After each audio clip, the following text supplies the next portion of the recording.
안녕하십니까. 일자리 TV 방송을 시작하겠습니다. 저는 주식회사 선후고용서비스 상담실장 장혜숙입니다.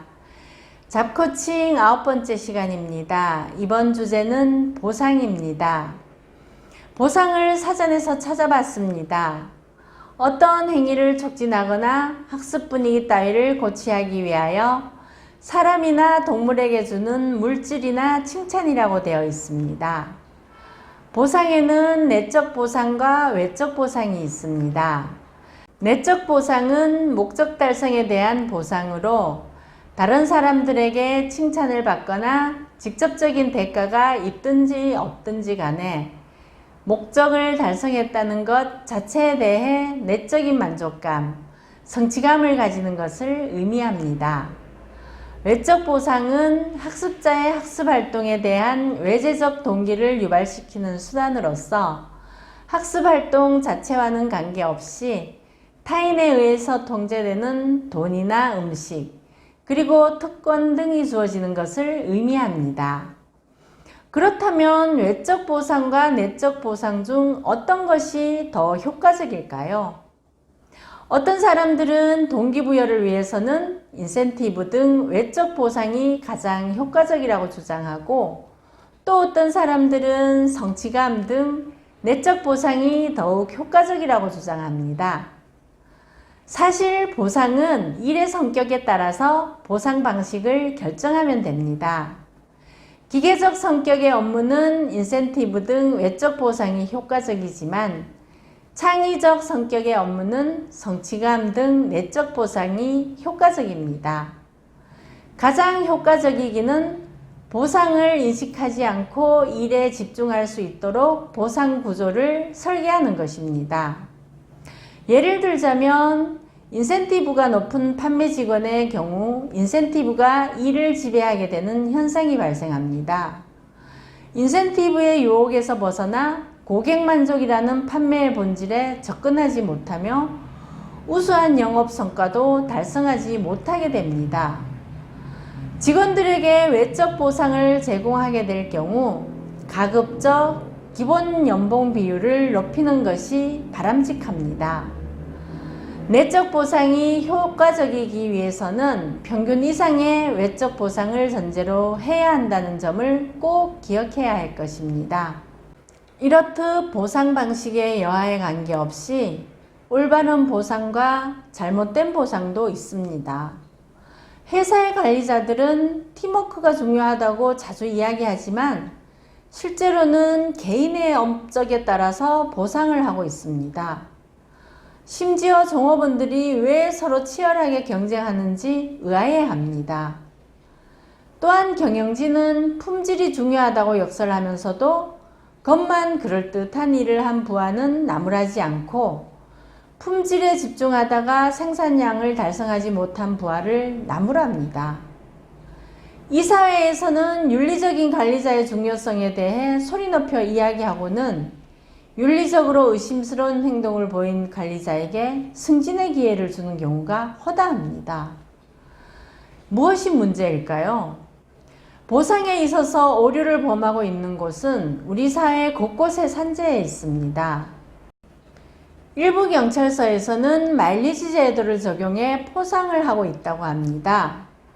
마일리지 제도는 경쟁심을 유발해 시민 치안 등에 악영향을 미칠 수 있습니다. 자동차로 지역을 빠른 속도로 순회하면서 마일리지 획득에 몰입하기 바쁜 경찰관. 이는 마일리지가 승진 등 인사평가뿐만 아니라 성과금, 보너스 등 금전적으로 영향을 미치기 때문입니다. 차라리 자동차 마일리지보다 도보 마일리지에 대한 포상이 주어진다면 진정한 시민의 경찰이지 싶습니다. 올바른 행동에 대해 보상해야 하는 중요성은 다음 일화를 통해 더욱 명확해집니다. 아들 하나를 데리고 사는 아주 부유하게 사는 어떤 어머니가 아들아, 나의 저축에 대해 너무 신경 쓰지 마라. 내가 죽으면 그것은 다 너의 것이다. 그 어머니는 아주 행복하게 살았지만 그녀의 아들이 자신의 죽음을 학수고대했는지는 전혀 알지 못했을 것입니다. 이러한 말을 한 후에 분명히 그녀는 아들로부터 이전과는 다른 대접을 받았을 것입니다.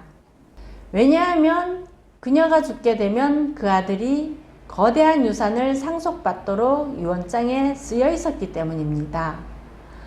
그녀가 말년에 아들에게 다음과 같이 이야기를 했더라면 그 아들은 그녀를 더욱 잘 돌보았을 것입니다. 내가 살아있는 동안 매년 너에게 5천만 원씩 줄 것이다. 그러나 내가 죽으면 나머지 모든 돈은 자선단체에 기부될 것이다. 그녀가 만약 이러한 방법을 취했다면 아들은 그녀의 삶을 단축하기 위해서가 아니라 연장시키기 위해 많은 노력을 했을 것입니다. 연말이 되면 추운 날씨에도 불구하고 여러 관공서에서 이런저런 공사를 시행합니다. 이는 그의 예산을 아끼면 칭찬받고 보너스를 받는 것이 아니라 그만큼 내년 예산이 삭감되기 때문입니다. 따라서 내년 예산 삭감을 막기 위해 올해 예산을 소진 혹은 낭비하는 것입니다. 우는 아이에게 사탕을 주어서는 안 되는 이유는 나중에 울 일이 없어도 그저 사탕이 먹고 싶어 울기 때문입니다. 따라서 아이가 이유 없이 우는 행동을 중단시키려면 그 울음에 절대로 보상을 해주어서는 안 됩니다. 무관심과 같은 처벌을 주어야 합니다. 관리자가 일을 빨리 끝낸 부하에게 칭찬과 격려, 보너스 대신에 더 많은 일을 주는 경향이 있습니다. 이 경우 관리자는 부하를 인정하고 고무시켜 주었다고 생각하겠지만 그 부하는 이후부터 고의로 일을 천천히 하게 될 것입니다. 또는 일이 빨리 끝나도 알리지 않을 것입니다. 최고의 조직은 직원들이 이루어낸 훌륭한 성과에 대해 공개적으로 이야기할 기회를 갖습니다. 우수 사원에게 적절한 보상을 하고 이들의 긍정적인 성과를 공개적으로 발표한다면 직원은 조직에 기여하는 자신만의 재능이 제대로 평가받고 있다는 느낌을 받게 됩니다. 그러나 자신의 기여가 제대로 평가받지 못하고 있다고 생각하는 직원들은 의욕이 많이 저하되어 있을 것입니다. 올바르고 깨어있는 의식을 가진 대표나 회사의 관리자라면 직원들이 좀 더 존중받으며 일을 할 수 있도록 환경을 만들어줘야 할 것입니다. 모든 직원이 같은 보상을 받거나 보상이 성과, 결과와 직접적인 관련이 없으면 오히려 성과를 내서 보상을 받아야 하는 직원들의 사기는 자연스레 떨어질 수밖에 없습니다.